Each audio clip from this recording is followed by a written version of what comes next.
Most people's understanding of organized crime comes from a single film, Goodfellas. 3 hours long, 25 years of the American mob, 9 people taken out across the entire story.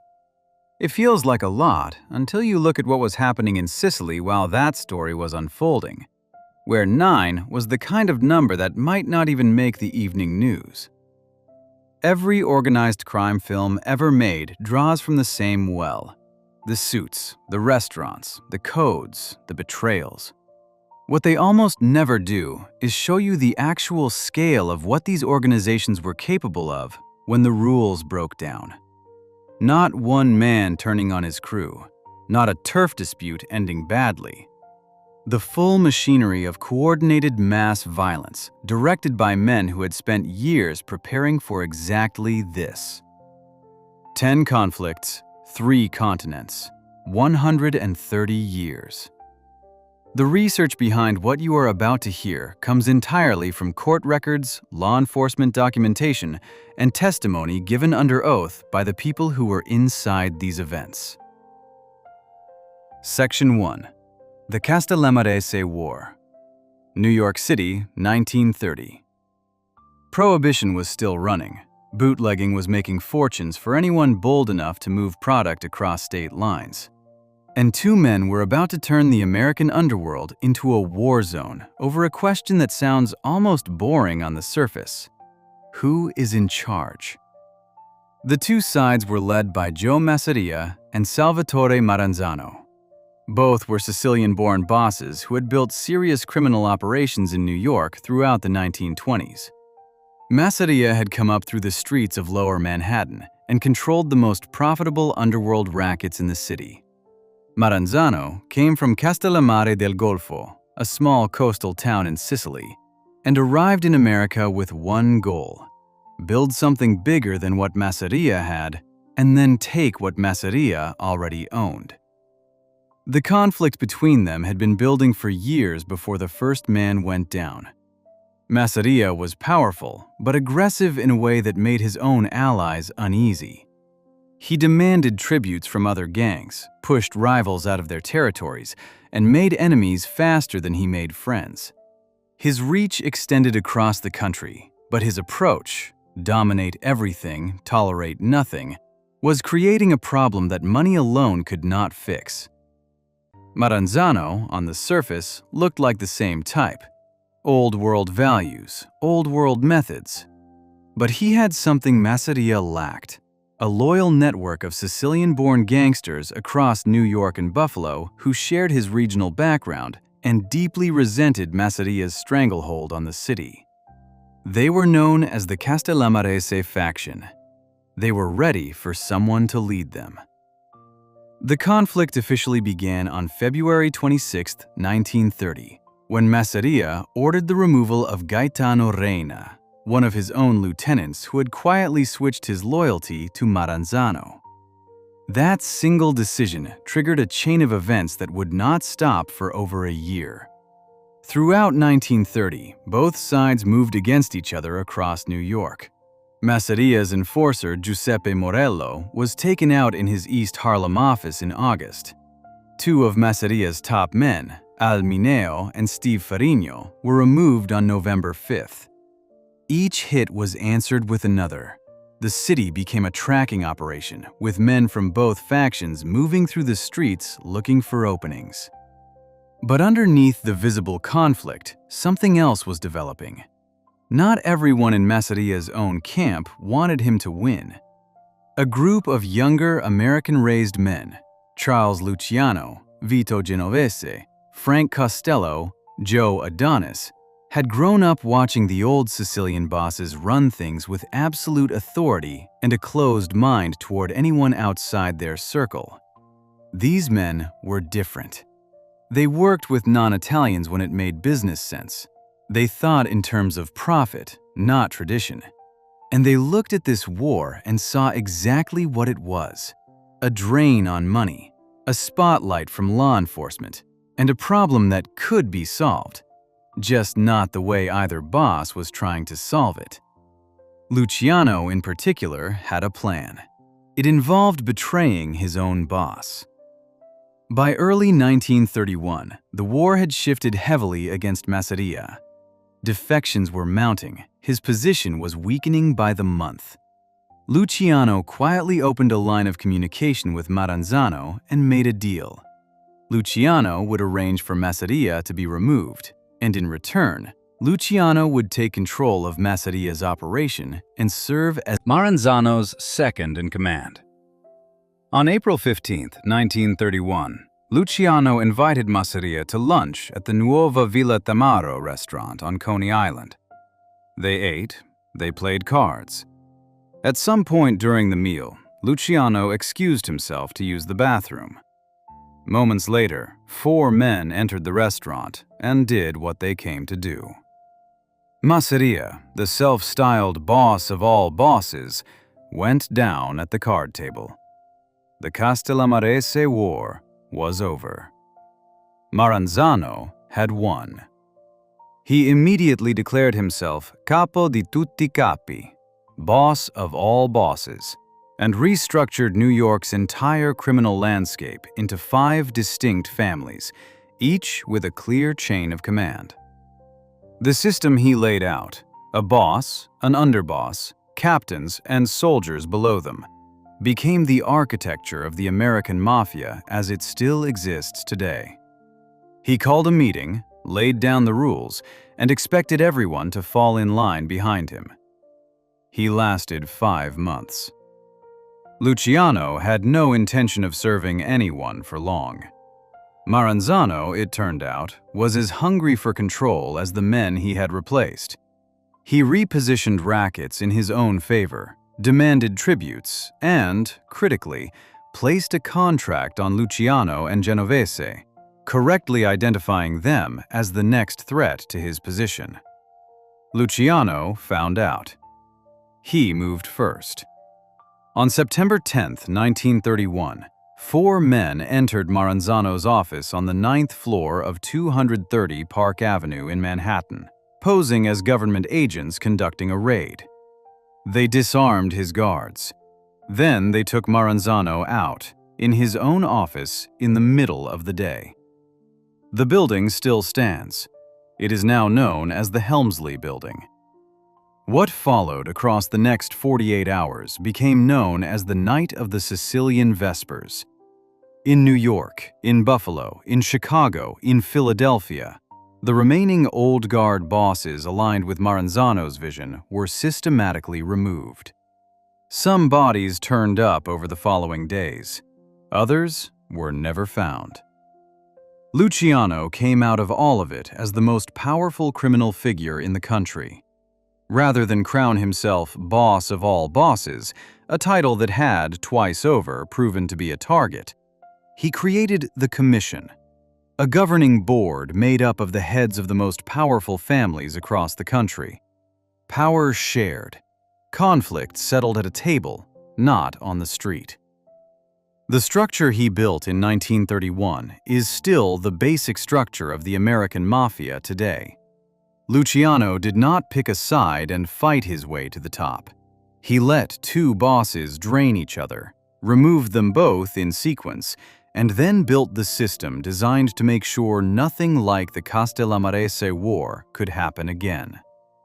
The man who ended the first great American mob conflict did it by engineering both sides of it. That structure, the Commission, the 5 families, the rules, held for decades. But rules only work when everyone agrees to follow them. And as the 1980s arrived, a clan from a small rural town in Sicily looked at every rule the Mafia had ever written and decided none of them applied to themselves. What followed made the Castellammarese War look like a disagreement between neighbors.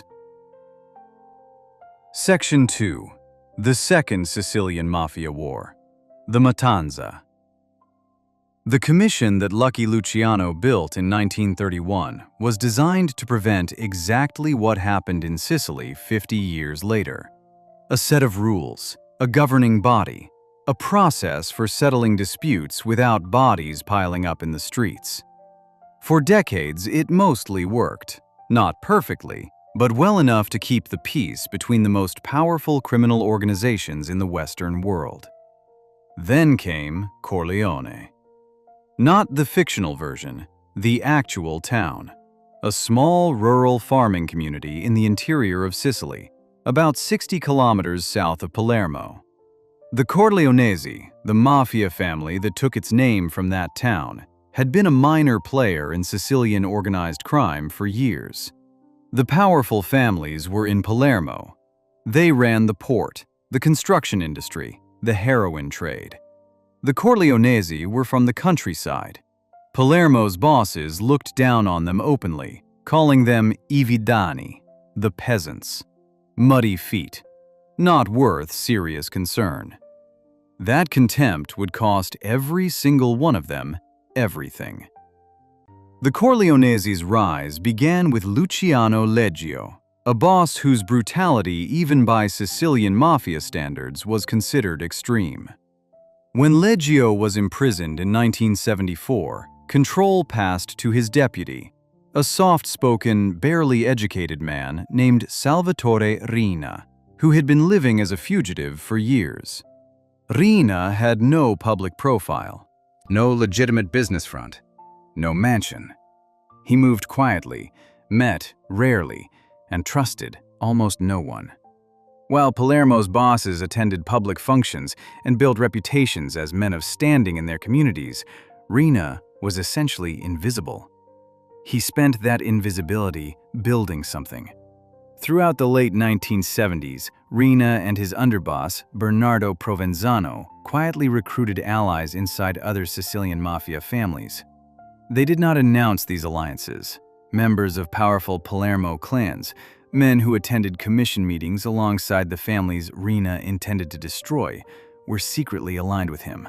They went to meetings, shook hands, reported back. The Palermo bosses had no idea they were already surrounded. The opening move came in 1981. On the evening of April 23rd, Stefano Bontade, one of the most powerful bosses in Palermo, a man known as the Prince of Villa Grazia, was returning home in his car when he was taken out. The same weapon that removed Bontade was used 3 weeks later on Salvatore Inzerillo, another senior Palermo boss. Both men had believed themselves to be in a position of strength. Neither had understood what was already in motion around them. What followed was called the matanza, the Italian word for slaughter, specifically the traditional method of netting and taking bluefin tuna in Sicilian waters. The name was not applied ironically, it was accurate. From 1981 to 1984, at least 400 people were taken out in Palermo alone. Across the rest of Sicily, the number was comparable. On top of those confirmed cases, at least 160 more people simply vanished, victims of what the Sicilians call lupara bianca, the white shotgun. No body, no evidence, no trace. The person was there, and then they were not. The Corleonesi and their hidden allies suffered almost no losses. Their secrecy protected them.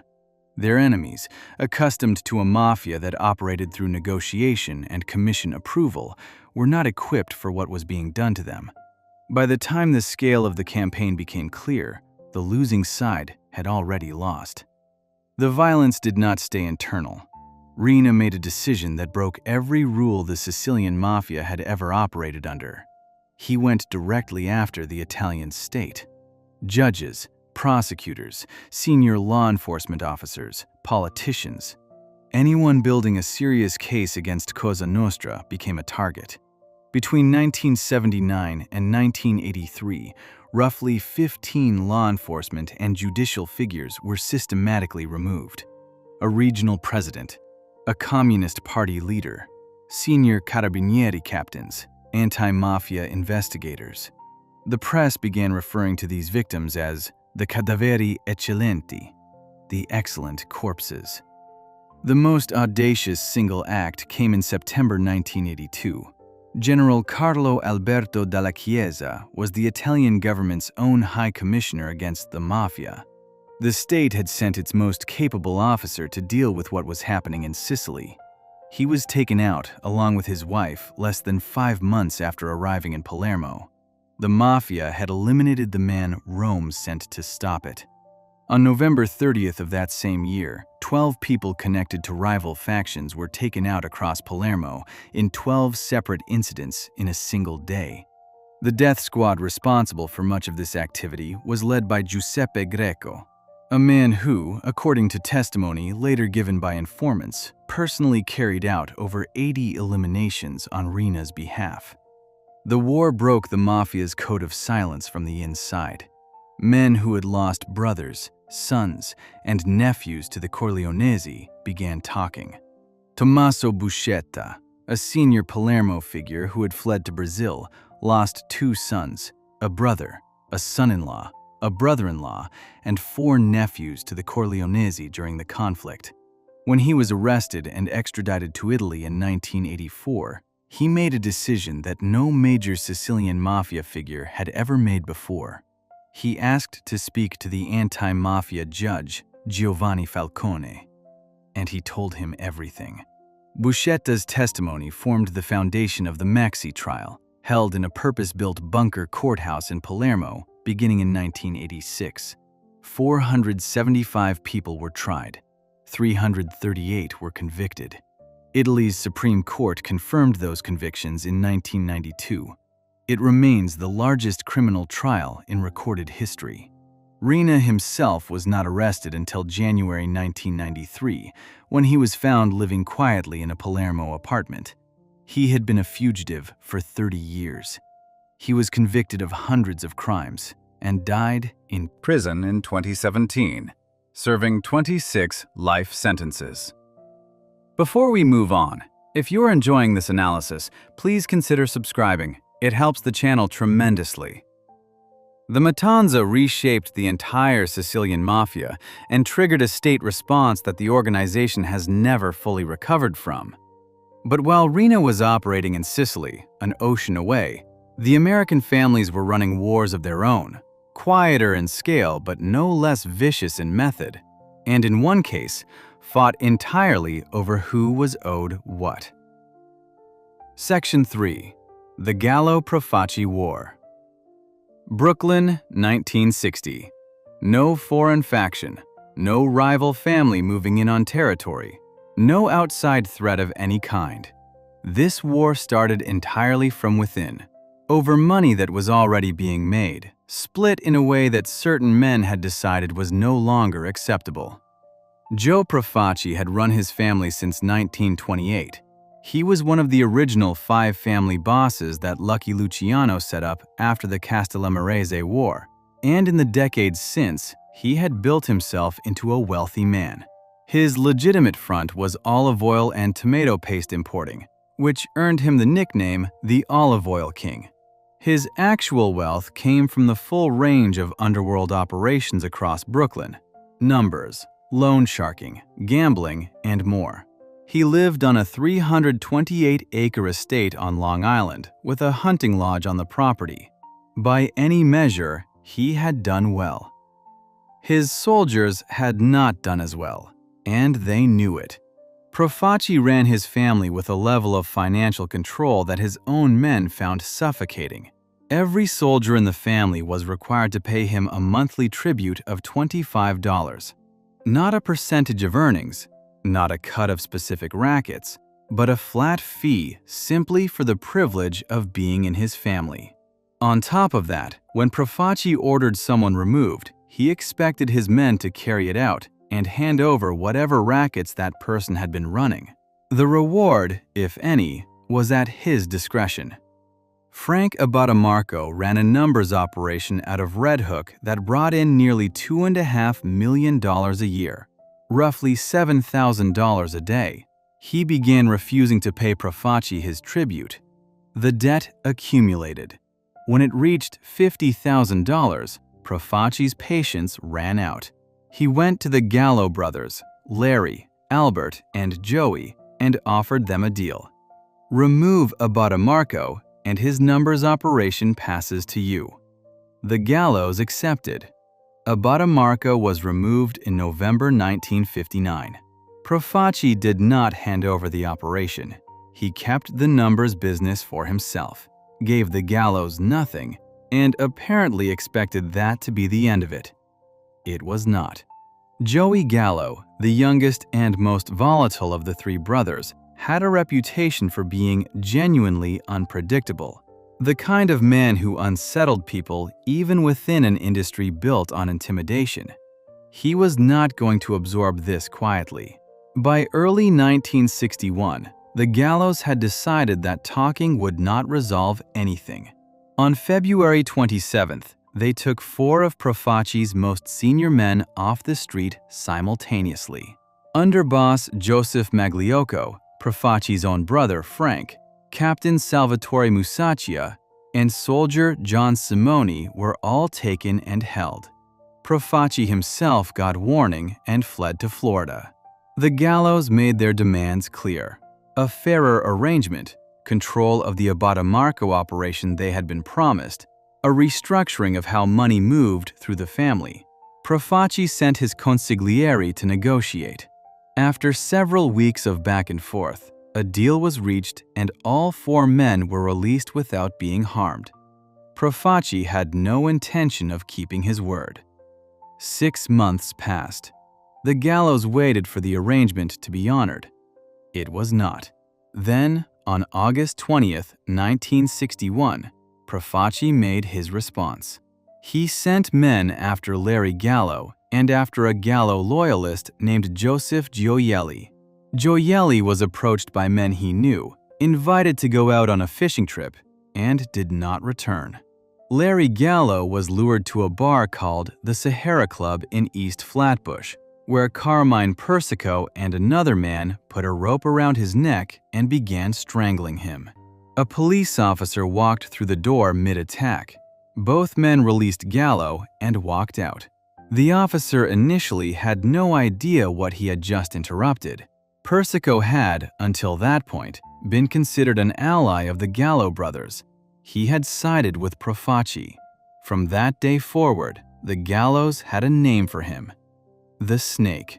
It followed him for the rest of his life. With the war now fully open, the Gallo crew fell back to their base at 51 President Street in Red Hook, right along the Gowanus Canal docks. What they built there was less a headquarters and more a fortified position. An entire city block was sealed off with cars used as barriers. Chicken wire was stretched across the windows, not to keep people out, but specifically to prevent anyone from lobbing a device through the glass from a passing vehicle. Armed men with high-powered rifles rotated through rooftop positions around the clock. Everyone inside slept there, ate there, and did not leave without a plan. They called it hitting the mattresses. From inside that compound, and from whatever street corners they could safely reach, both sides ran operations against each other throughout 1961, 1962, and into 1963. 9 men were confirmed taken out during the conflict. 3 more disappeared entirely and were never found. Profaci died of cancer on June 6, 1962, before either side had secured a clear outcome. His longtime underboss, Joseph Magliocco, one of the men the gallows had held hostage the previous year, took over and inherited the ongoing conflict. The following year, Carmine Persico survived a car device attack. His enforcer, Hugh McIntosh, was wounded in a separate incident while attempting to get to Larry Gallo. In late 1961, Joey Gallo had been sentenced to 7 to 14 years in prison on extortion charges, which removed the most combustible element from the street-level fighting. With Gallo imprisoned and Profaci dead, the war gradually lost momentum without ever being formally resolved. It ended not because anyone won, but because the conditions that fueled it shifted enough that open fighting became impractical for both sides. Before we move on, if you're enjoying this analysis, please consider subscribing. It helps the channel tremendously. The grudge, however, did not end. Joey Gallo would eventually be released from prison in 1971, and within a very short time, the same family would be at war again, this time in a way that played out, astonishingly, in front of thousands of people in broad daylight. Section 4. The Banana War. Joseph Bonanno had been one of the most powerful men in the American underworld for over 30 years. He had survived the Castellammarese War. He had sat at Lucky Luciano's table when the commission was formed in 1931. He was one of the original 5 family bosses, and by the early 1960s, he had built his family into a tight, well-run operation with interests in New York, Canada, and Arizona. He was disciplined, respected, and by all outward appearances, content with what he had. He was not content. Bonanno had come to believe that the other commission bosses, men he had worked alongside for decades, were no longer true to the old Sicilian values he considered the foundation of the entire organization. He saw himself as the last genuine man of honor in the American Mafia. And somewhere in that belief, ambition and delusion became difficult to separate. By 1963, he had developed a plan to remove several of his fellow commission bosses and consolidate power over the entire organization for himself. The targets included Carlo Gambino, Tommy Lucchese, and Stefano Magaddino, Bonanno's own cousin. To carry out the removals against Gambino and Lucchese specifically, Bonanno went to his ally Joseph Magliocco, who had just taken over the Colombo family after Profaci's passing. Magliocco agreed to assist and assigned the contracts to one of his most capable men, a captain named Joseph Colombo. Colombo went directly to Gambino and told him everything. Gambino and Lucchese brought the information to the commission. The other bosses quickly worked out that Magliocco could not have conceived this plan on his own. The ambition and the reach of it pointed clearly back to Bonanno. Magliocco was summoned to answer for his role. He confessed, was stripped of his position, and was allowed to retire rather than face consequences, reportedly due to his failing health. He passed away not long after. Bonanno, understanding what was coming, made himself scarce. The commission formally removed Bonanno as boss of his own family in 1964 and appointed a capo named Gaspar Di Gregorio to replace him. Di Gregorio had his own long-running grievance with Bonanno, who had years earlier denied him the position of family consigliere and given the role to his own son Bill instead. Then, on October 21, 1964, the very day Bonanno was scheduled to testify before a federal grand jury, he vanished. He was allegedly taken off the street as he entered an apartment building on Park Avenue in Manhattan, where one of his lawyers lived. The kidnapping, he later claimed, was carried out by men working for his cousin Magaddino, acting on behalf of the commission. He was reportedly held at a farmhouse in upstate New York for approximately 6 weeks before being released and driven to El Paso, Texas, where he arranged his own pickup. He resurfaced 19 months after disappearing. Whether the kidnapping was real or staged by Bonanno himself to buy time has never been definitively settled. FBI recordings captured his own soldiers expressing anger and confusion during his absence, men saying they had been left alone on the street with no direction. That reaction does not easily fit with a staged disappearance, but neither does the fact that Bonanno emerged from the whole episode in reasonably good health after nearly 2 years, having apparently suffered no serious harm from men who had every reason to want him permanently gone. What is not disputed is what his disappearance triggered. The family fractured immediately. Those loyal to Bonanno, led in the streets by his son Bill and his brother-in-law Frank Labruzzo, refused to recognize Di Gregorio's authority. The commission-backed faction, led by Di Gregorio, claimed legitimate leadership. Roughly 175 to 200 active members and associates of the family had to choose a side, and many of them spent the next several years moving through the city trying not to be found by the other faction while hunting for openings against them.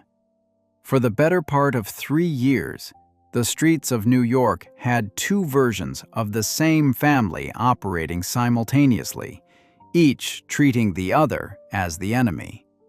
There was no major open battle until January 1966, when Di Gregorio arranged what was presented as a peace meeting, a sit-down at a private house on Troutman Street in Brooklyn. Representatives of the Bonanno Loyalist faction, including Bill Bonanno, arrived expecting negotiations. Di Gregorio's men were already positioned inside and around the building. When Bill Bonanno and his group approached, they opened fire. Nobody on either side was taken out in the exchange. The ambush, despite the planning behind it, failed completely. Bill Bonanno was unhurt. The incident accomplished nothing except confirming that any remaining possibility of a peaceful resolution was finished.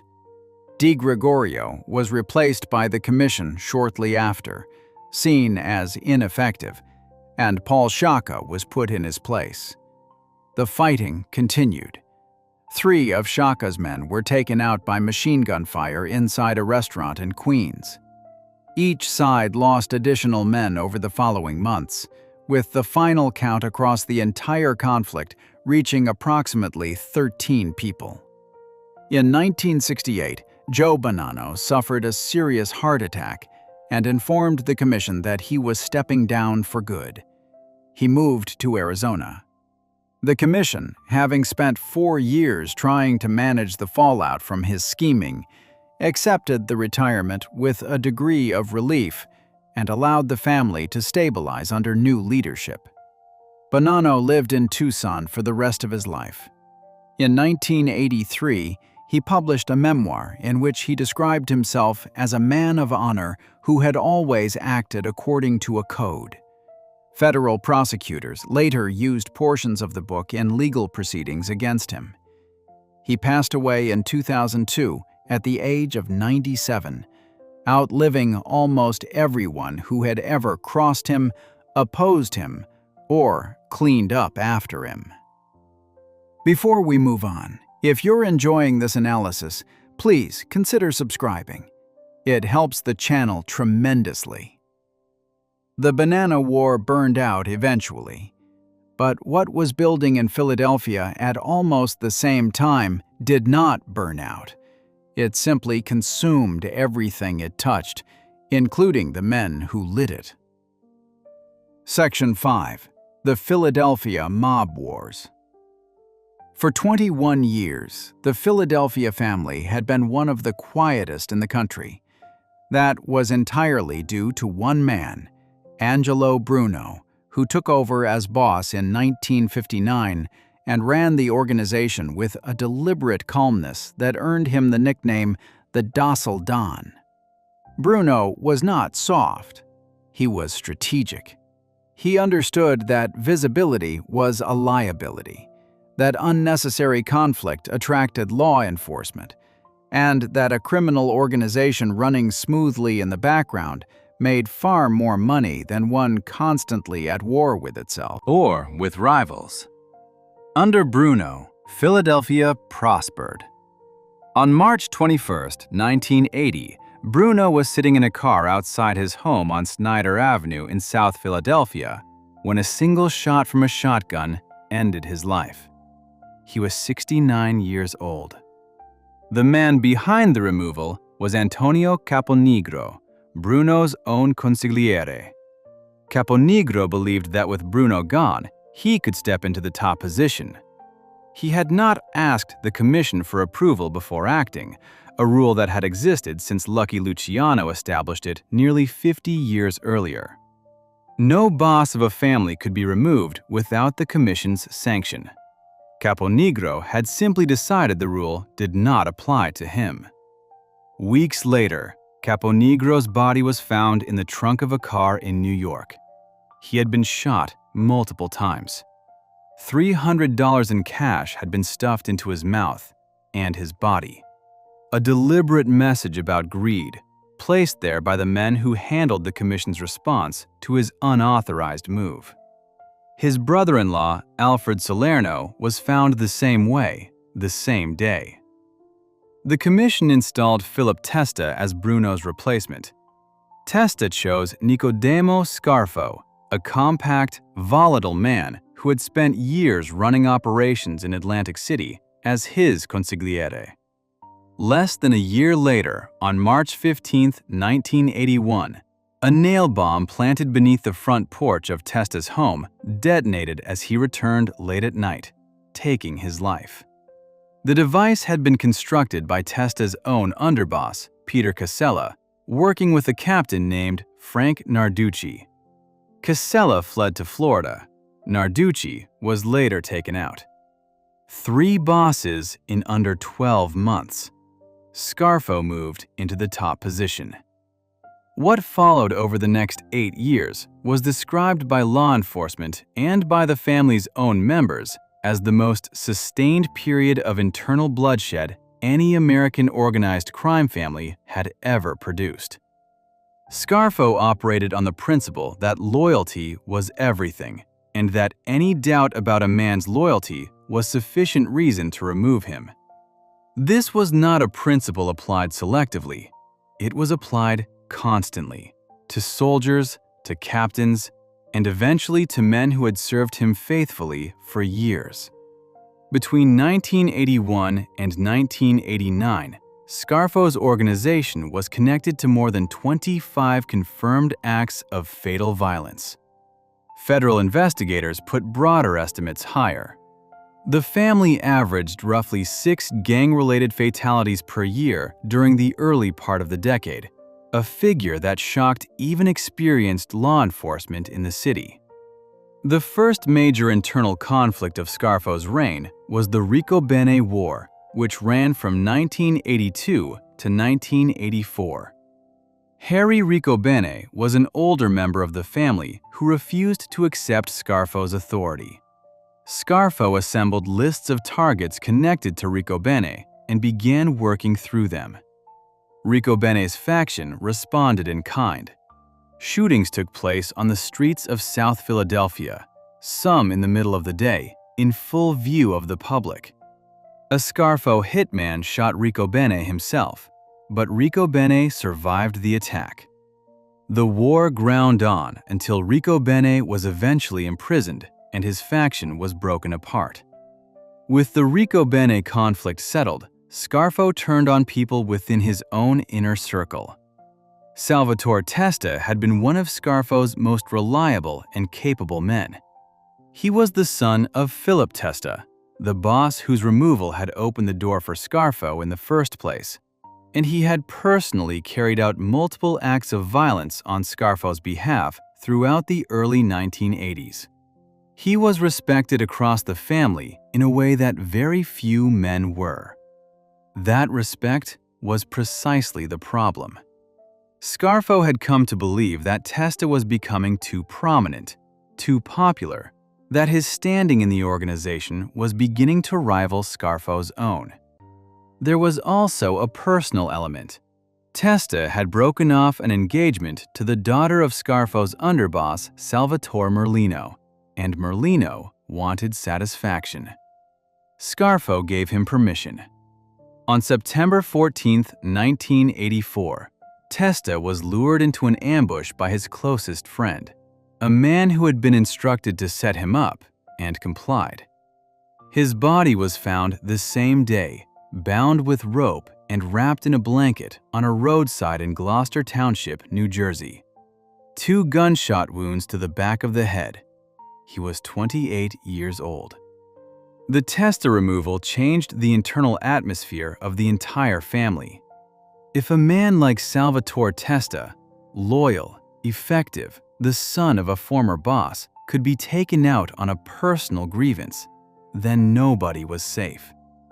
That realization began moving through the organization quietly, and it started converting some of Scarfo's most trusted men into potential informants. Scarfo's downfall came from multiple directions simultaneously.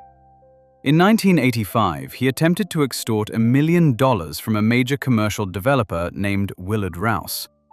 Rouse refused and went directly to the FBI. An undercover agent was inserted into the situation.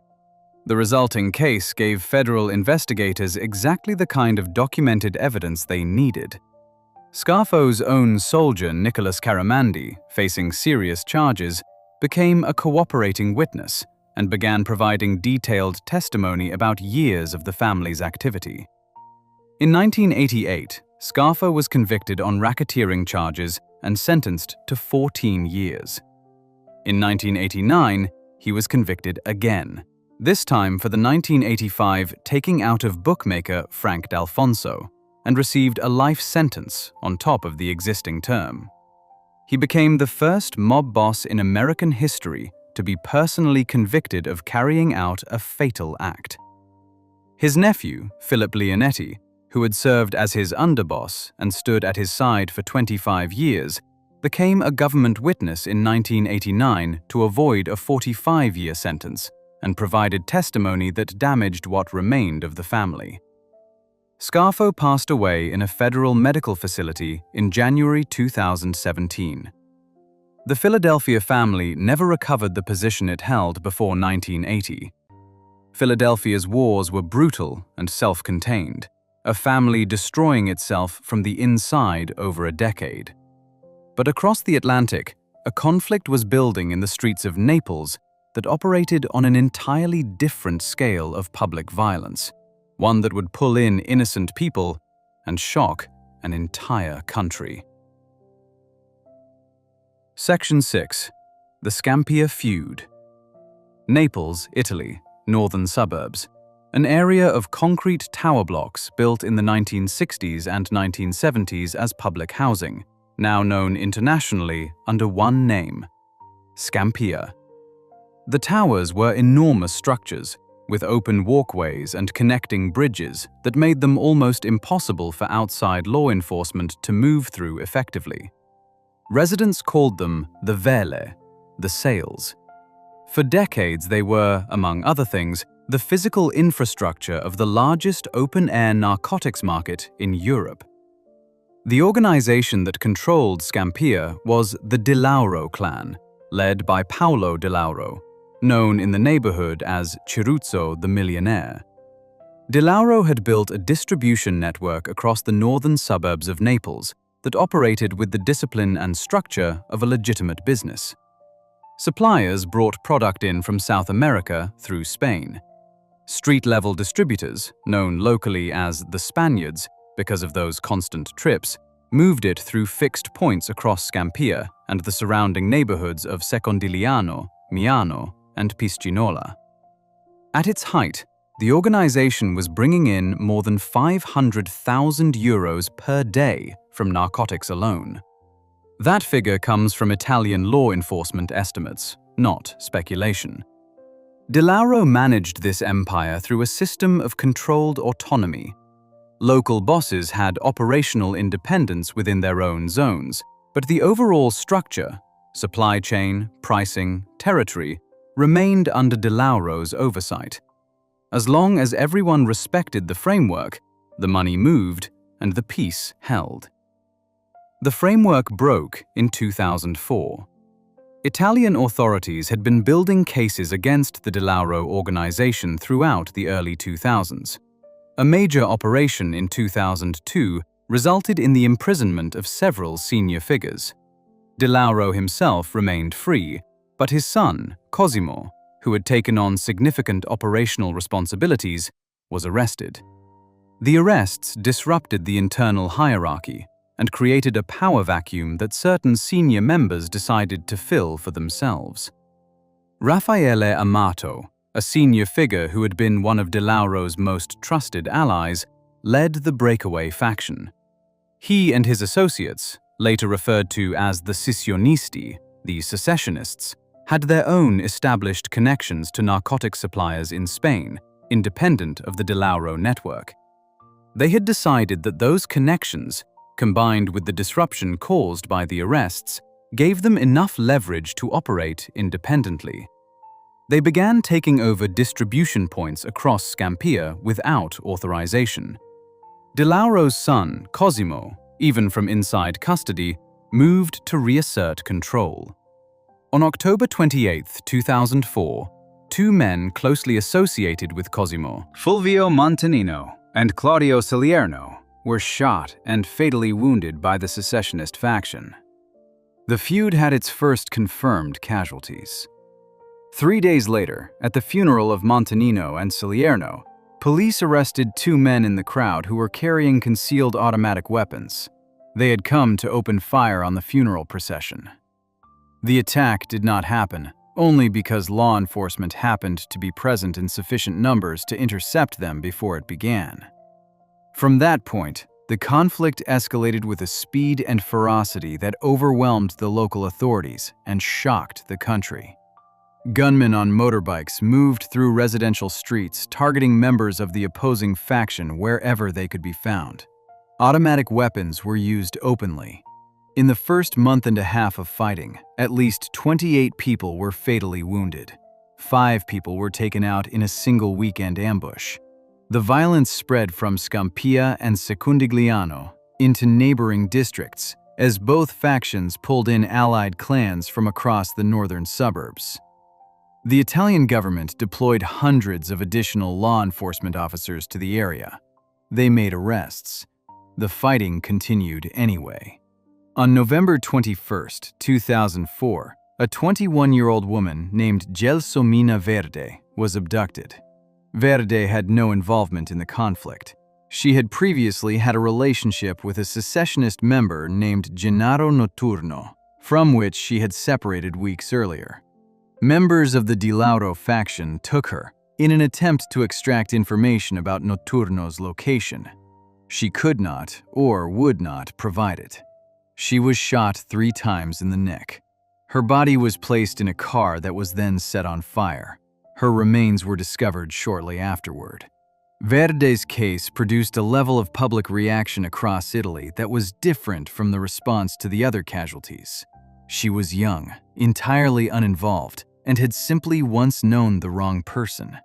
The governor of the Campania region, the administrative territory in which Naples sits, made a direct public statement in response to her case, calling it a challenge to the state that could not go unanswered. The feud produced over 100 confirmed fatalities by the time it wound down. The circumstances around several of those cases, which later emerged through testimony from former participants who became cooperating witnesses, went beyond what had been publicly known. One cooperating witness described the decapitation of a rival, after which the faction leader who ordered it reportedly used the severed head as a prop to demonstrate to his men the seriousness of what they were engaged in, while members of his own crew reportedly reacted with visible horror. The witness stated that the leader then told them directly, "This is a conflict. Are you ready?" Paolo Di Lauro was arrested in September 2005, found in a modest apartment in Secondigliano. He was later sentenced to 30 years. 2 weeks after his arrest, at a court hearing, Di Lauro publicly embraced Vincenzo Pariante, one of the secessionist bosses, in what investigators interpreted as a signal that the feud had formally ended. Isolated acts of fatal violence continued into 2008, but the main conflict was over. The Scampia Feud took place between 2004 and 2005 in a major European city. It killed over 100 people, consumed an innocent young woman who had no part in it whatsoever, and was later documented in Roberto Saviano's book, Gomorra, for which Saviano has lived under police protection ever since. Before we move on, if you're enjoying this analysis, please consider subscribing. It helps the channel tremendously. Everything that happened in Scampia was rooted in the present day. The next case goes back to the 19th century, to the very beginning of the American Mafia, and to a conflict that set a rule the entire organization followed for the next 100 years. Section 7. The New Orleans Mafia War. New Orleans, 1880s. Decades before Lucky Luciano organized the Five Families, decades before there was a commission or a formal structure of any kind governing Italian organized crime in America, what existed in New Orleans during this period was something rawer and less defined. Two factions of Sicilian immigrants fighting over the same ground, the same contracts, and the same money, with no governing body above them to call a halt. The conflict between the Matranga and Provenzano factions was, at its surface, a labor dispute. Both groups controlled the unloading of fruit cargo from ships arriving at the New Orleans waterfront. This was not a small operation.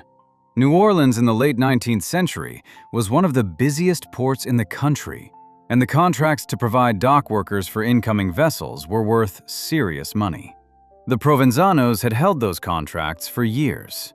Then, in 1885, Charles Matranga, who operated a saloon and other enterprises in the French Quarter, moved in on the fruit unloading business, and, through a combination of negotiation and pressure, displaced the Provenzanos from the contract they had built their operation around. The Provenzanos did not accept this quietly. Through the late 1880s, both factions accumulated allies drawn from the Sicilian immigrant community, and the hostility between them moved from a business rivalry into something with consistent violence attached to it. By 1890, the situation had reached the attention of New Orleans Police Chief David Hennessy, who began investigating both organizations. Hennessy had a personal history with the Provenzanos. He had worked alongside them in various capacities during his career and was considered sympathetic to their position. He had helped send a previous Italian crime figure to deportation and saw the Matranga operation specifically as the more dangerous of the two factions.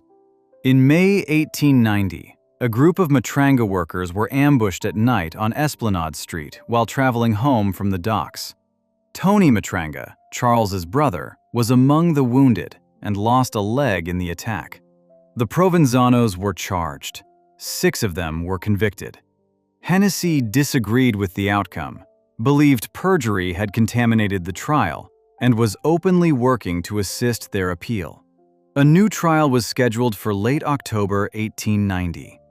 On the night of October 15, 1890, 4 days before the retrial was due to begin, Hennessy was walking home along Basin Street when a group of attackers with sawed-off shotguns ambushed him from a shoemaker's shop across the street. He returned fire and chased his attackers before collapsing. He was taken to a hospital where friends gathered at his bedside. He remained conscious for several hours, but did not name anyone specifically. According to witnesses present, his only statement about who had attacked him was the word Dagos, a derogatory slang term for Italians. He passed away the following day. The response from the city was immediate and unrestrained. Mayor Joseph Shakespeare instructed police to arrest any Italian in the city who appeared remotely suspicious. Within 24 hours, 45 people had been taken into custody. Estimates of the total number of Italians detained in the days following range up to 250.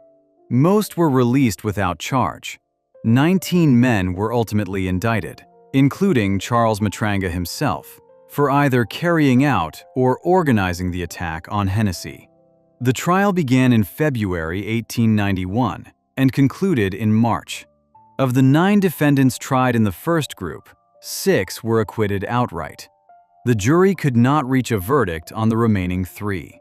Not a single conviction was returned. The city did not accept the outcome. A prominent local figure named William Parkerson organized a public meeting the morning after the verdicts were announced and addressed a crowd estimated in the thousands. He told them that the justice system had failed and that the citizens of New Orleans would have to act for themselves. The crowd formed into a mob and marched to the Orleans Parish Prison, where the 19 indicted men, including those who had just been acquitted, were still being held on related charges or technicalities. The mob forced its way inside without significant resistance from the guards. What followed was the largest mass lynching in American history. 11 men were fatally shot or hanged inside or immediately outside the prison. One of the victims was reportedly struck by over 40 rounds. 2 men were dragged outside and hanged from lampposts in the street for the crowd to see. Charles Matranga, despite being one of the most prominent named targets, survived by concealing himself beneath a mattress in a cell during the attack.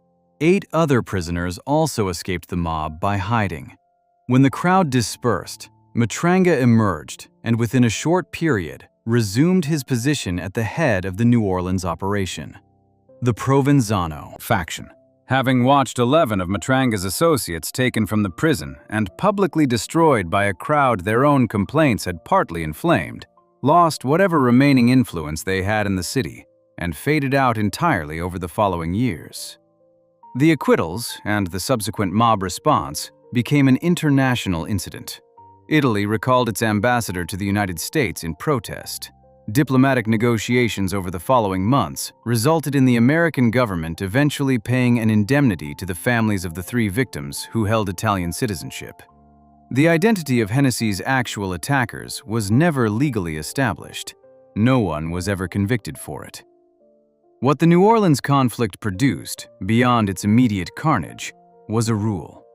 The backlash, the mass arrests, the mob response, the diplomatic fallout, demonstrated what happened when organized crime drew that specific kind of public attention.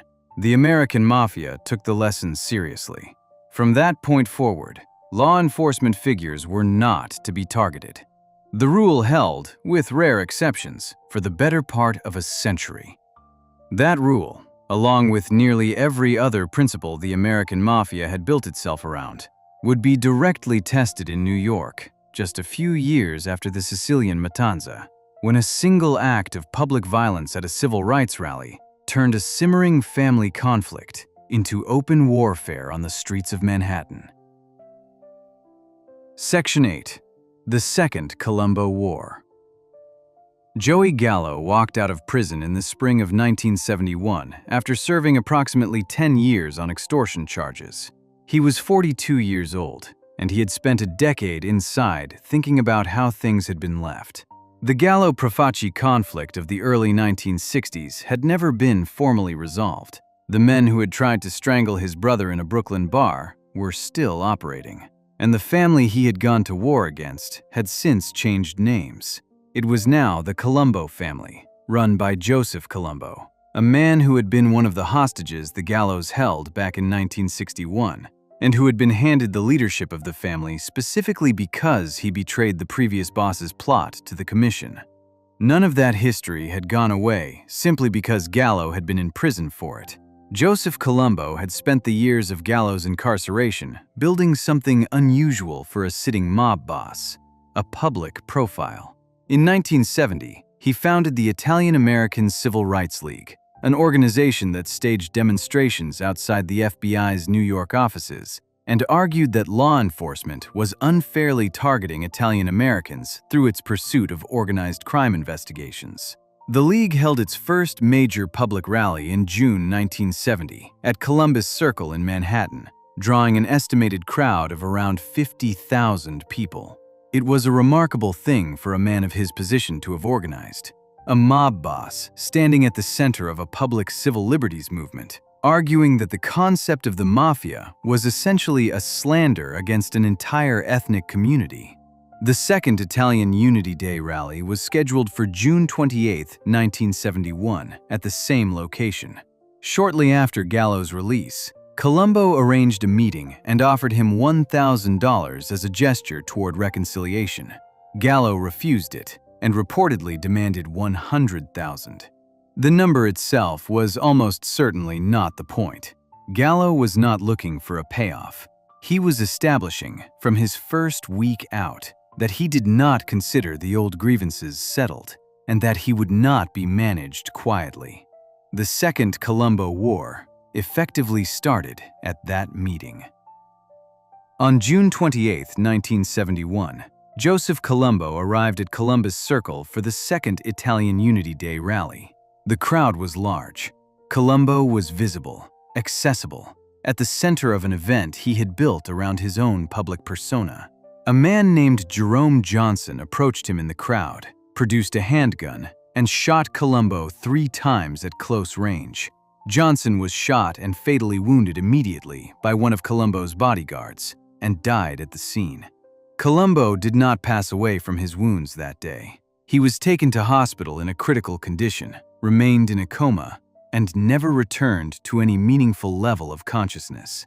He lingered in that state for nearly 7 years before passing away on May 22, 1978, from cardiac arrest resulting from his injuries.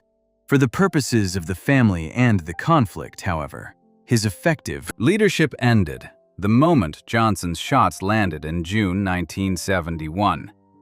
Jerome Johnson's true employers were never established through any legal proceeding. No one was ever charged in connection with the shooting of Joseph Colombo.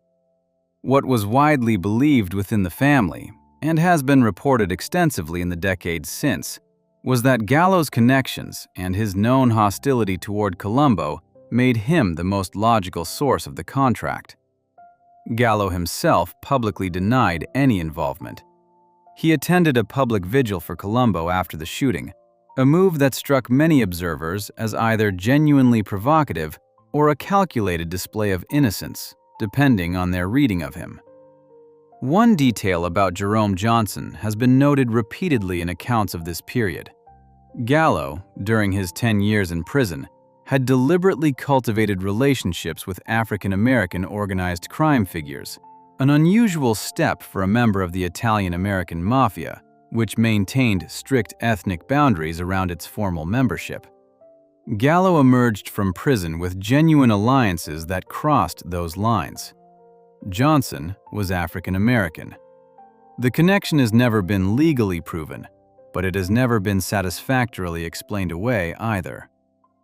Less than a year after the Columbus Circle shooting, Gallo was celebrating his 43rd birthday in the early hours of April 7, 1972. He was at Umberto's Clam House, a restaurant on the corner of Hester and Mulberry Streets in the Little Italy neighborhood of Lower Manhattan. With him were his wife Sina, whom he had recently married, his stepdaughter Lisa, his sister Carmela, and his associate Pete Diapolis. It was past 4 in the morning. A gunman entered the restaurant and opened fire. Gallo was struck multiple times. He made it out of the restaurant and onto the street before collapsing. He was pronounced dead shortly after. He had been out of prison for less than a year. No one was ever convicted for the shooting of Joey Gallo. The Second Colombo War produced 2 of the most publicly visible acts of underworld violence in the entire history of the American Mafia. A boss shot in front of thousands of people at his own civil rights rally. His opponent shot at a birthday dinner at 4 in the morning in the middle of Little Italy. Both shooters, in different ways, were never definitively connected through the courts to the men who sent them. Both cases remain, in the technical legal sense, unsolved.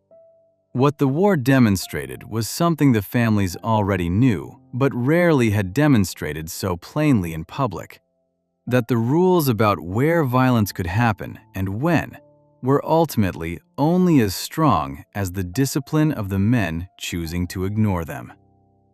Before we move on, if you're enjoying this analysis, please consider subscribing. It helps the channel tremendously. That lesson was driven home even more brutally the following year, when 3 senior members of the Bonanno family walked into what they believed was a routine meeting and never walked out, in what remains one of the most coldly executed internal power plays in American mob history. Section 9. The 3 Capos Massacre. The Bonanno family had never fully stabilized after the Bonanno War. The years that followed Joe Bonanno's forced retirement in 1968 produced a rapid succession of leaders, none of whom managed to hold the organization together with any real authority. Natale Evola took over and passed away from illness in 1973. Carmine Galante, a former top lieutenant known for extreme personal violence, effectively seized control in the mid-1970s and immediately began pushing into narcotics territory in ways that alarmed the other families. In 1979, with commission approval, Galante was shot and fatally wounded while eating lunch at a restaurant in Bushwick, Brooklyn, a cigar still reportedly in his mouth when his body was photographed at the scene. Philip Rastelli eventually assumed leadership.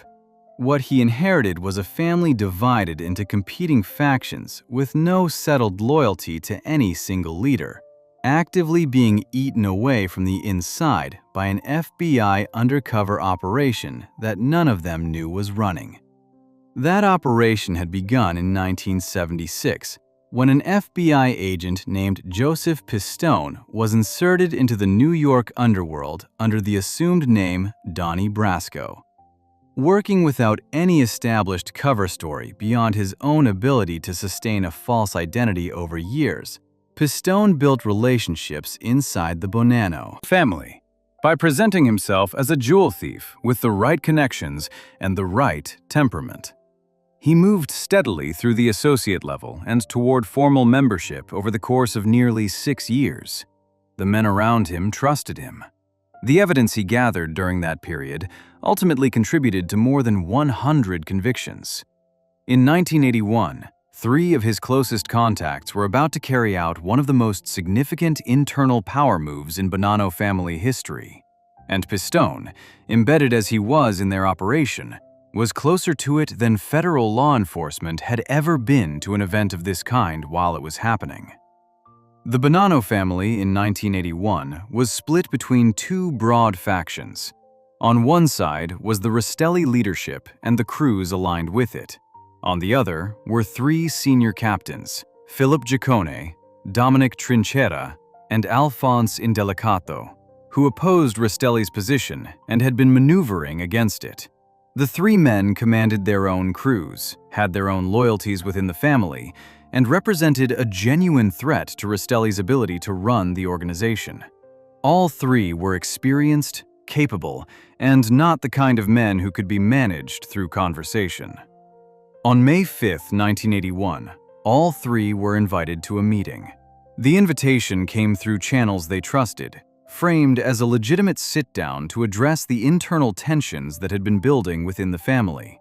All 3 accepted and arrived at the designated location in Brooklyn that evening. The meeting was an ambush. None of the 3 men left it alive. The operation to remove all 3 in a single evening had been planned and sanctioned at the highest level. It required coordination across multiple crews and the active participation of men who had presented themselves as neutral or even friendly to the targets up until the moment the trap closed. Among those involved in executing the plan was Dominic Napolitano, a captain known as Sonny Black, who was himself one of the men Pistone had grown closest to during his undercover years.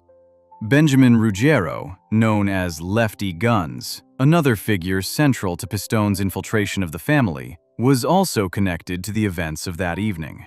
The body of Alphonse Indelicato was recovered relatively quickly. He was found in a lot in Ozone Park, Queens. The discovery gave law enforcement an immediate, concrete connection to the event, though the full picture of what had happened that night took years to emerge. Philip Giacone and Dominic Trinchera did not turn up. Their remains were not located for more than 2 decades.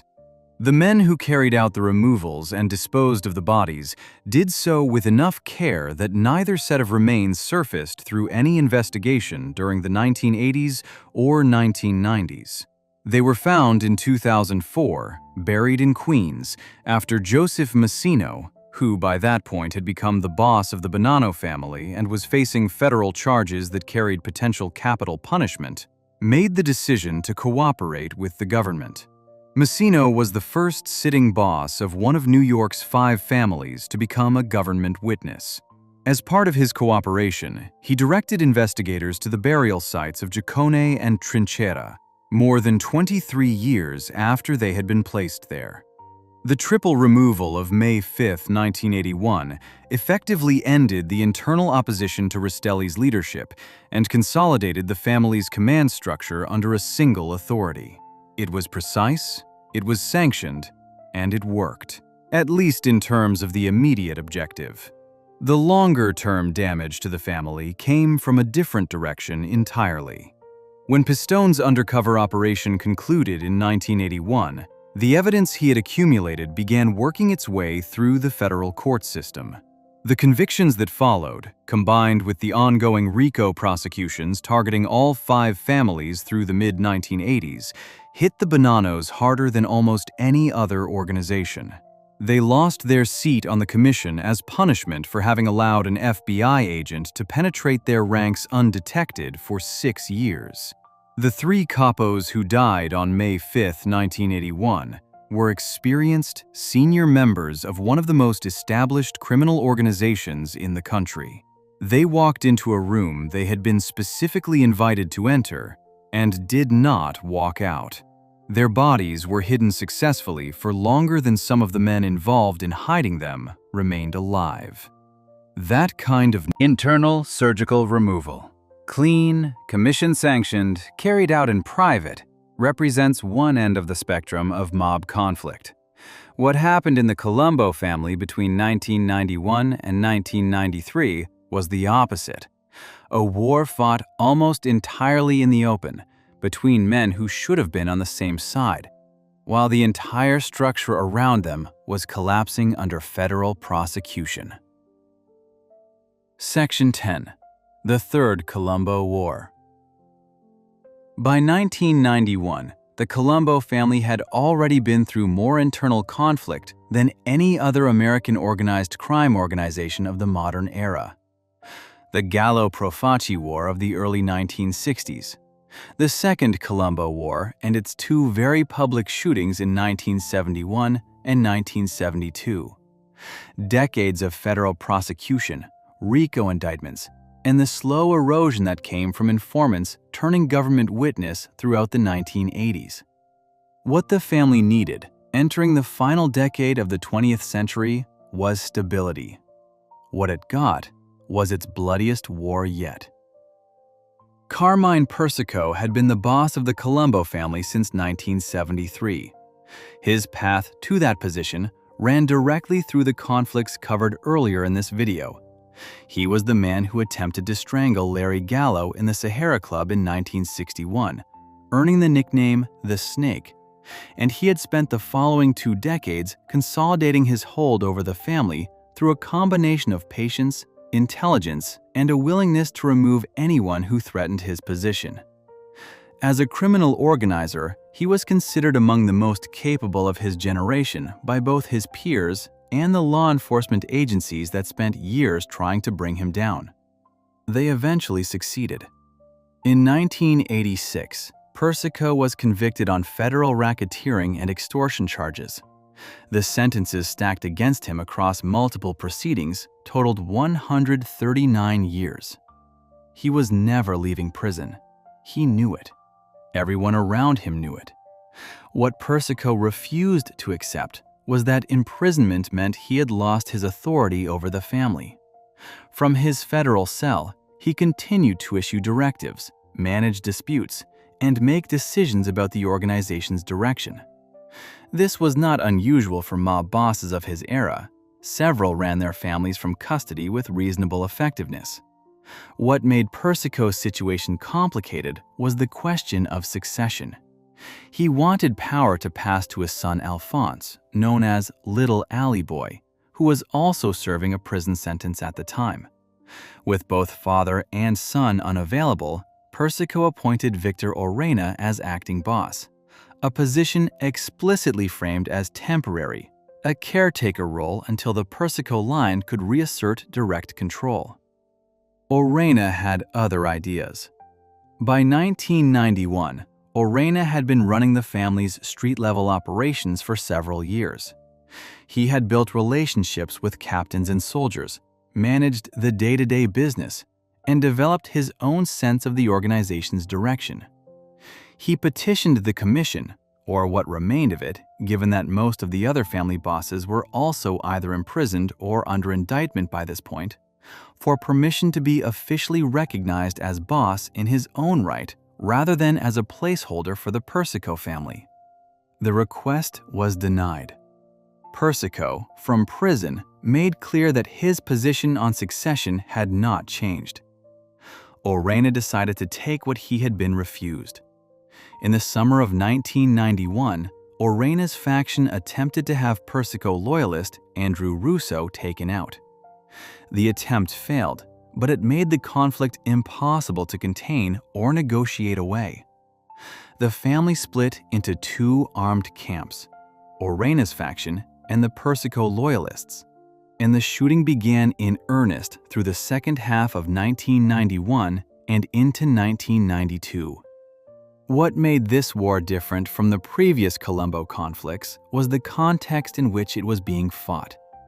The federal government's application of RICO legislation through the 1980s had already significantly degraded the family's leadership structure and financial base.